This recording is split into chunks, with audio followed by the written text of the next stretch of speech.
I'm not going to lie to you, things are descending quite rapidly into farce. So I've got a new car, right? There was a video the other day explaining all about it. Well, it turns out I don't know how to keep the light on in my car. Well, I've got it on at the minute, but it keeps going off. You know, like your light up here that you can like put on, or that goes on when you open your door. I can't get it to stay on when the doors are closed. So I've got the door open, which A means noise from the car park, and B means it's bloody freezing. But you know what? It's all about the reviews, isn't it? It's all about the viewers. It's all about the immediate reaction to the films, because I could have gone home and done it on my drive instead of in the cinema car park. I actually contemplated standing outside of the car and doing it, and then I would have been Katie near a car but not quite in it. However, the light appears to be staying on. Yes, it's cold, but I'm northern on that, so I can cope. Are you ready to hear me talk about Gladiator 2? Yes, you are. Okay, so Gladiator came out 24 years ago, and I talked about this quite recently when I came to see it. They played it here behind me one Sunday evening, and I came to see it and I talked about it because I'd absolutely loved it all over again. If anything, I'd loved it more than I had when I'd seen it at 18 years old when it first came out. And I knew the sequel was coming and I was intrigued. And it's always a risk when a film is, you've got a 20 plus year gap. Do you go back? Do you revisit? Is it a good idea? Are you going to, you know, basically crap all over the legacy of what is a fantastic film? Are you going to sully the memory of it? Well, first of all, no, because a crappy sequel doesn't make the original cease to exist. It's the same as if a book you love is adapted badly for the screen, the book still exists and you can continue to enjoy it. As it happens, Gladiator 2 does not ruin the legacy of the original film. It is very good. Is it as good as the original? Possibly not. In fact, definitely not. But that doesn't mean I didn't enjoy it, because I did. So let me give you a little overview of what it's about. And again, as ever, if you're new to the channel, I always try my best to avoid spoilers, because spoilers are not the one. I just will mention stuff that the trailer gives away, and I know sometimes trailers can be too detailed, so I'll try to not give too much away. But this film is set 16 years after the events of the original film. The original film obviously ended with the death of Emperor Commodus, played by Joaquin Phoenix, but also the death of Maximus, played by Russell Crowe. And Connie Nielsen as Lucia, is that her name? Something like that.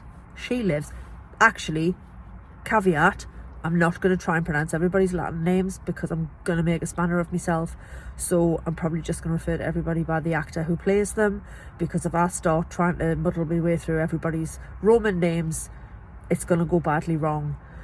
So Connie Nielsen's character, who of course was the Emperor's sister, daughter of Marcus Aurelius, she survives at the end of the film, and her son also survives. Now, it's hinted at in the original film, but never confirmed, that Maximus may well be the father of Lucius, the boy. He obviously has his own son and his own wife on his farm. We see them brutally murdered. Not fun. But there's a suggestion that there was a love affair between Lucia and Maximus, and that Lucius is the product of that. But it's never really confirmed. Newsflash. He definitely was the dad. Paternity tests ahoy. And yeah, so, oh god, I feel like I'm making a real, do you know what it is? This is really daft. But since my numbers have gone up and all of a sudden I'm like over 200 subscribers, I've become really self-conscious about what I say, and my light's going off. Come back on, light. If I close the door and then open it again. Oh, this is just an absolute nightmare. You didn't come here to see me. There we go. Let there be light. Right, I'm gonna crack on. Paul Mescal is an Irish fella. He's handsome, the ladies like him. He became famous or shot to prominence during lockdown when he played, I believe the character's called Connor in Normal People. Earlier this year, I saw him in All of Us Strangers with Ridley Scott, which is one of the most harrowing and upsetting and moving films I've ever seen in my life, and I will probably never watch it again because it made me too sad. But he is superb in that. So the lad's got acting chops. Yes, he's pretty, but he's got some proper grit, and he is superb in this film. He's got a real quiet strength and grace about him. He's got real grit. He's very believable as the son of Connie Nielsen and Russell Crowe, both in how he looks, but also in the way that he carries himself. Like I say, he's got like a regal dignity. He's got his father's fight, but also the desire to only fight for the right thing, to not shed blood for the sake of it. So he has been living his life outside of Rome. He's got a wife, and at the beginning of the film, Rome comes calling. Roman soldiers turn up, led by Pedro Pascal. I was going to attempt his Roman name, but I'm not going to because I'll get it wrong. He rocks up, and before you know it, Rome have defeated this province. They've taken it over, claimed it for Rome, and Paul Mescal's character finds himself enslaved and off to the Colosseum. I mean, that's the short version. Denzel Washington plays the man who brings him to the Colosseum. He is a sort of one of those gladiator trainer promoter fellas like Oliver Reed was in the original one, only he's got strong political aspirations.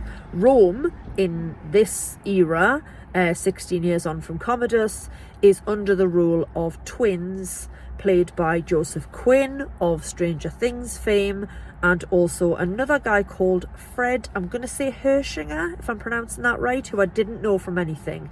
They are twins, they are in charge of Rome, they are absolutely unhinged. It's like imagining you've put two spoiled toddlers in charge of the sandpit and chaos reigns. Like, Rome is a mess. It was bad in the original film. Obviously Marcus Aurelius dies. He wants Maximus to take over. Commodus isn't having it. You know all this from the original one. And this whole idea of there was a dream that was Rome, to put it in the hands of the Senate, to make Rome for the people, to protect those who need protecting, all that jazz is gone, burned up in flames. And you've got these two quite young, arrogant, spoiled, like I say, unhinged men in charge. Joseph Quinn is sort of the, I was going to say the more level-headed. I think that's the wrong way to put it. He's more in charge. He's got sort of a bit of a control on what's going on. He's very sort of, he's got like a real focus on what he wants and what's right. He's very aware that his twin brother is perhaps not well in the noggin. The other, I'm saying the younger one, he's shorter. They're twins, they're the same age, you get what I mean. The other one, he's got a pet monkey that he's quite attached to, and the dynamic between them is very unstable.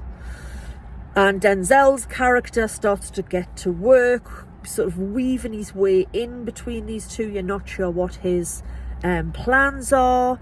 Derek Jacobi pops up again. He's still in the Senate. He's still knocking about, despite the fact that he's probably about 85 at this point. Fair play to him. So nice to see him back again. When I reviewed the original, I said Connie Nielsen just wafts about looking beautiful. She does that again, just beautiful but older. It's good. It's really good. The effects are superb. Paul Mescal is excellent. Denzel is having all the fun. You don't know whether to trust him or not. There's lots of fighting, murder, colosseums, wild animals, swords, stabby, speeches, drama. That's it. That's Gladiator II. Well done, Ridley Scott. Well done, Paul Mescal. The music's beautiful. It was a big cinematic romp and I enjoyed it immensely. Apologies for the absolute farce of trying to like the thing and like losing my train of thought halfway through. But, you know, if you're new to the channel, this is what you can expect. Bedlam. Welcome, and thanks for listening. Katie out.